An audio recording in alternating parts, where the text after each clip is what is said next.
BJP തെരഞ്ഞെടുപ്പിന് ഒരുങ്ങിക്കഴിഞ്ഞു. അപ്പോൾ ഏറ്റവും അധികം ഉയർന്നു കേൾക്കുന്ന ഒരു മണ്ഡലം പാലക്കാടാണ്. പാലക്കാടിനെ സംബന്ധിച്ചിടത്തോളം അറിയാം, ബി.ജെ.പി തുടർച്ചയായി തന്നെ 2ാം സ്ഥാനത്ത് വരുന്ന ഒരു മണ്ഡലമാണ്. അവിടുത്തെ മുനിസിപ്പാലിറ്റി തുടർച്ചയായി 3 വട്ടമായി ബി.ജെ.പി ഭരണം നടത്തുകയാണ്.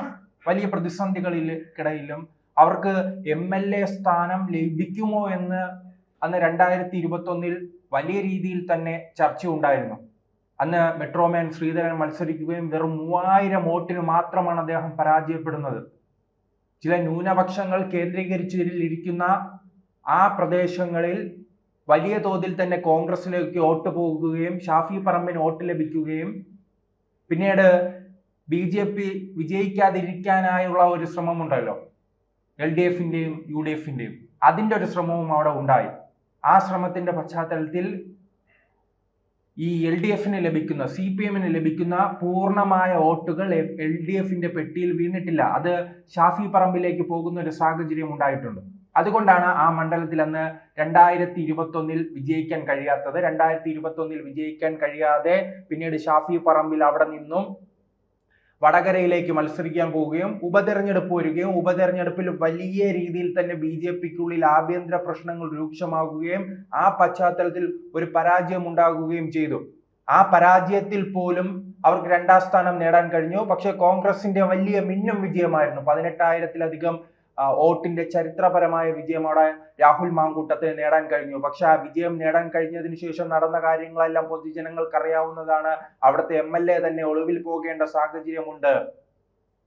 ഇനി അദ്ദേഹം വീണ്ടും അവിടെ MLA ആയി വിജയിച്ചു വരികയാണെങ്കിൽ അവിടെ ഒരു തുരങ്കം നിർമ്മിക്കണം. കാരണം ഇദ്ദേഹത്തിന് ഈ വനങ്ങൾ കേന്ദ്രീകരിച്ച്, കർണാടകയും തമിഴ്നാട്ടിലും വനങ്ങൾ കേന്ദ്രീകരിച്ച് ഈ ഒളിവിൽ പോകുന്നതിനേക്കാൾ നല്ലത് പാലക്കാട് നഗരത്തിൽ തന്നെ ഒരു തുരങ്കം ഉണ്ടാക്കുകയാണെങ്കിൽ അവിടെ അദ്ദേഹത്തിന് ഒളിച്ചിരിക്കാം.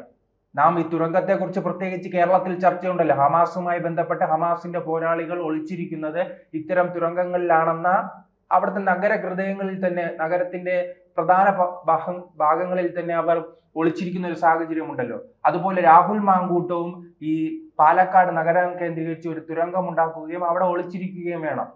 എന്തായാലും ആ ഒളിച്ചിരിക്കേണ്ട അവസ്ഥ എന്തായാലും കോൺഗ്രസ് ഉണ്ടാക്കാനുള്ള സാധ്യത കുറവാണ്. അവിടെ രാഹുൽ മാങ്കൂട്ടത്തിന് സീറ്റ് നൽകില്ല എന്ന രീതിയിലുള്ള ചർച്ചകൾ ഉയർന്നു വരുന്നു. പല പേരുകൾ ഉയർന്നു വരുന്നു. ഇന്നലെ തന്നെ അവിടുത്തെ DCC പ്രസിഡന്റ് മത്സരിക്കുമെന്ന് പറയുന്നു. അവിടുത്തെ യൂത്ത് കോൺഗ്രസിന്റെ പ്രസിഡന്റ് മത്സരിക്കുമെന്ന് പറയുന്നു. ചിലപ്പോൾ ഷാഫി പറമ്പിൽ തിരിച്ചു വരുമെന്ന് പറയുന്നു. സന്ദീപ് വാര്യർ മത്സരിക്കുമെന്ന് പറയുന്നു. അങ്ങനെ ഒരു കൂട്ടം പേരുകൾ ഉയർന്നു കേൾക്കുന്നുണ്ട്. ആ ഒരു കൂട്ടം പേരുകൾ ഉയർന്നു കേൾക്കുമ്പോൾ BJPയിൽ നിന്നും ഉയർന്നു കേൾക്കുന്ന പേരുകൾക്കാണ് ഇന്ന് പാലക്കാടും കേരളവും ഉറ്റുനോക്കാൻ കാരണം എന്താണ്?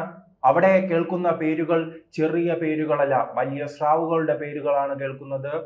ഏറ്റവും അവസാനമായി ഇപ്പോൾ ഉയർന്നു കേൾക്കുന്നത് സിനിമാ താരം, ചലച്ചിത്ര താരമായ ഉണ്ണി മുകുന്ദന്റെ പേരാണ്. പിന്നീട് ശോഭാ സുരേന്ദ്രൻ, K സുരേന്ദ്രൻ, അതോടൊപ്പം തന്നെ അവിടെയുള്ള ജില്ലാ പ്രസിഡന്റ് പ്രശാന്ത് ശിവൻ അടക്കമുള്ളവരുടെ പേരുകളാണ് അവിടെ കൃത്യമായി തന്നെ ഉയർന്നു കേൾക്കുന്നത്. പക്ഷെ ഉണ്ണി മുകുന്ദൻ ആ പാലക്കാട് മത്സരിക്കാൻ വരികയാണെങ്കിൽ ഈ മെട്രോമാൻ ശ്രീധരന് കിട്ടിയ തന്നെ ആ രീതിയിലുള്ള ഒരു നിഷ്പക്ഷ വോട്ടുകൾ വലിയ രീതിയിൽ BJPക്ക് ലഭിക്കാം. അന്ന് ശ്രീധരൻ മത്സരിച്ചപ്പോൾ ഇങ്ങനെയായിരുന്നു ആ വോട്ടിന്റെ കണക്ക്. ഷാഫി പറമ്പിൽ 54,000 വോട്ടുകൾ നേടിയപ്പോൾ BJP അന്ന് 50,000 വോട്ട് നേടാൻ കഴിഞ്ഞു. കമ്മ്യൂണിസ്റ്റ് പാർട്ടിക്ക് വെറും 36,000 വോട്ട് മാത്രമാണ്. അങ്ങനെ 54,000-ഉം 50,000-ഉം തമ്മിലുള്ള ഒരു വ്യത്യാസമാണ് അന്ന് ഉണ്ടായത്. ഈ വ്യത്യാസം ഉറപ്പായി തന്നെ മറികടക്കാനുള്ള സംഘടനാ സംവിധാനം ഇപ്പോൾ അവിടെ ഉണ്ട്. ഉണ്ണി മുകുന്ദൻ എന്ന ഒരു ചലച്ചിത്ര താരം, യുവതാരം മത്സരിക്കുമ്പോൾ പ്രത്യേകിച്ച് ന്യൂനപക്ഷങ്ങളിൽ നിന്ന് തന്നെ വോട്ടുകൾ ലഭിക്കും. അത് നാം ഉദാഹരണമായി തൃശ്ശൂരിൽ കണ്ടല്ലോ. ഈ എല്ലാവർക്കും അറിയാവുന്ന കാര്യമാണ്. മുസ്ലിം ന്യൂനപക്ഷങ്ങളിൽ നിന്നുള്ള സ്ത്രീകൾ ഉൾപ്പെടെ സുരേഷ് ഗോപിക്ക് വോട്ടിട്ടതായി കണക്കുകൾ, ബൂത്തിന്റെ അടിസ്ഥാനത്തിൽ കണക്കുകൾ പരിശോധിക്കുമ്പോൾ അറിയാം. മുസ്ലിങ്ങൾ തിങ്ങിപ്പാർക്കുന്ന പ്രദേശങ്ങളിൽ പോലും ഇദ്ദേഹത്തിന് വോട്ടുകൾ ലഭിച്ചിട്ടുണ്ട്. പൂർണ്ണമായും BJPക്ക് ഇപ്പോൾ ഏറ്റവും കൂടുതൽ വിജയസാധ്യതയുള്ള, ഏറ്റവും കൂടുതൽ തവണ 2ാം സ്ഥാനത്ത് വന്നിട്ടുള്ള തിരുവനന്തപുരം ലോക്സഭാ മണ്ഡലങ്ങളിൽ പോലും ന്യൂനപക്ഷ കേന്ദ്രങ്ങളിൽ BJPക്ക് ചില ബൂത്തുകളിൽ ലഭിക്കുന്നത് 1 വോട്ട്, 3 വോട്ട്. കാരണം 1000-ലും അധികം വോട്ടുള്ളിടത്ത് BJPക്ക് ലഭിക്കുന്ന 1-2 വോട്ടുകൾ മാത്രമുള്ള ബൂത്തുകൾ നിലവിലുണ്ട്. അങ്ങനെ ആ ബൂത്തുകളിൽ ഉൾപ്പെടെ, അങ്ങനെ തൃശ്ശൂരുമായി താരതമ്യം ചെയ്യുമ്പോൾ ആ ബൂത്തുകളിൽ ഉൾപ്പെടെ ഒന്ന് പിടിച്ചു നിൽക്കാനുള്ള വോട്ടുകൾ ലഭിച്ചത് എങ്ങനെയാണ്? അത് ഈ സിനിമ താരമെന്ന പേരിൽ ലഭിക്കുന്ന വോട്ടുകളാണ്. നിഷ്പക്ഷമായ വോട്ടുകൾ ലഭിക്കുന്നു. അങ്ങനെ ഒരു നിഷ്പക്ഷമായ യുവാക്കളെയും യുവതികളുടെയും വനിതകളുടെയും വോട്ടുകൾ ഉണ്ണി മുകുന്ദനിലൂടെ BJPയിലേക്ക് വരാനുള്ള സാധ്യതയുണ്ട്. അങ്ങനെ നോക്കുമ്പോൾ മത്സരം കടുക്കുക തന്നെ ചെയ്യും. BJP മുൻ തിരഞ്ഞെടുപ്പുകളെ വച്ച് നോക്കുമ്പോൾ നാം BJPയുടെ ഒരു 2 തിരഞ്ഞെടുപ്പുകൾ പരിശോധിക്കാം. 2021 ദയനീയമായി തന്നെ പരാജയപ്പെട്ടു നിയമസഭയിൽ. ആ പരാജയത്തിന് ശേഷം BJP കൃത്യമായി തന്നെ തന്ത്രങ്ങൾ മെനഞ്ഞ് മുന്നോട്ട് പോകുന്ന ഒരു സാഹചര്യമുണ്ട്. നാം ഈ പടവലങ്ങ കണക്ക് പറയുന്നത് കണ്ടിട്ടുണ്ട്. കോൺഗ്രസ്സുകാർ ഇപ്പോൾ കമ്മ്യൂണിസ്റ്റുകാർ പറയുകയാണ്. പക്ഷെ BJPയുടെ ഭാഗത്തു നിന്നും അവർ പറയുന്നതിലെ കൃത്യത പരിശോധിക്കൂ. അവർ 2024 തെരഞ്ഞെടുപ്പിൽ പ്രഖ്യാപിച്ചത് എന്താണ്? കേരളത്തിൽ താമര വിരിയും, ഒരു MP ഉണ്ടാകും, 2 MP-മാർ ഉണ്ടാകുമെന്ന് അവർ പ്രഖ്യാപിച്ചു. ഒരു MP ഉണ്ടായി. ചെറിയ വിജയമല്ല, വലിയ വിജയമാണ്. കമ്മ്യൂണിസ്റ്റും കോൺഗ്രസും വലിയ സംഘടനാ സംവിധാനത്തോടെ നിൽക്കുമ്പോഴാണ് BJPക്ക് ആ വിജയം ഉണ്ടാകുന്നത്. അയൽ സംസ്ഥാനമായ തമിഴ്നാട്ടിൽ പോലും BJPക്ക് അക്കൗണ്ട് തുറക്കാൻ കഴിഞ്ഞില്ല. അങ്ങനെ ഇരിക്കുകയാകുമ്പോഴാണ് കമ്മ്യൂണിസ്റ്റ് പാർട്ടിയുടെ ഒരു ശക്തി കേന്ദ്രമായ ഈ കേരളത്തിൽ BJPക്ക് അക്കൗണ്ട് തുറക്കാൻ കഴിഞ്ഞത്. പിന്നീട് ഈ തദ്ദേശ സ്വയംഭരണ സ്ഥാപനങ്ങളുടെ തിരഞ്ഞെടുപ്പ് എടുത്തു നോക്കുക.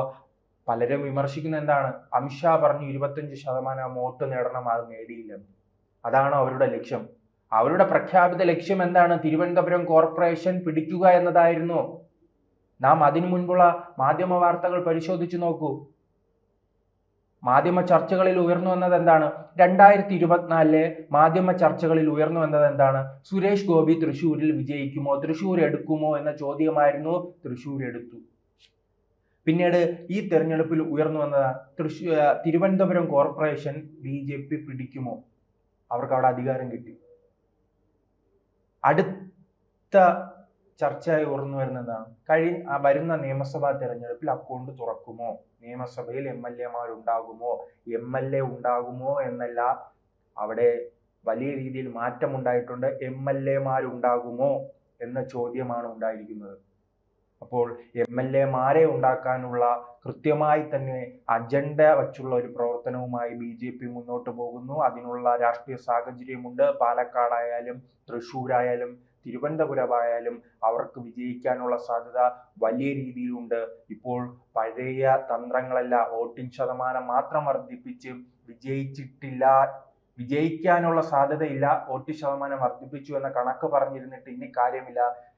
വോട്ട് ശതമാനം കുറഞ്ഞാൽ വിജയിച്ചു കയറുക എന്ന ലക്ഷ്യത്തിലേക്ക് BJP ഒരു മാറ്റം വന്നിട്ടുണ്ട്. ആ മാറ്റമാണ് കഴിഞ്ഞ തദ്ദേശ സ്വയംഭരണ സ്ഥാപനങ്ങളുടെ തെരഞ്ഞെടുപ്പിലും അതോടൊപ്പം തന്നെ ഈ ലോക്സഭാ തെരഞ്ഞെടുപ്പിലും കണ്ടത്. ജയിക്കാൻ സാധ്യതയുള്ള മണ്ഡലങ്ങളിൽ മികച്ച സ്ഥാനാർത്ഥികളെ ഇറക്കുകയും അവിടെ വലിയ രീതിയിൽ മത്സരം കാഴ്ചവെക്കുകയുമാണ് ചെയ്യുന്നത്. ആ തന്ത്രം തന്നെയായിരിക്കും നിയമസഭാ തെരഞ്ഞെടുപ്പിൽ ഉണ്ടാകുക. അത്തരത്തിൽ നോക്കുമ്പോൾ പാലക്കാടും അതോടൊപ്പം തന്നെ തിരുവനന്തപുരവും നേമത്തും വട്ടിയൂർക്കാവിലും അടക്കം എല്ലാ മികച്ച സ്ഥാനാർത്ഥികൾ തന്നെയായിരിക്കും. ഈ മണ്ഡലങ്ങളിൽ കൃത്യമായ മത്സരമായിരിക്കും BJP കാഴ്ചവെക്കുക.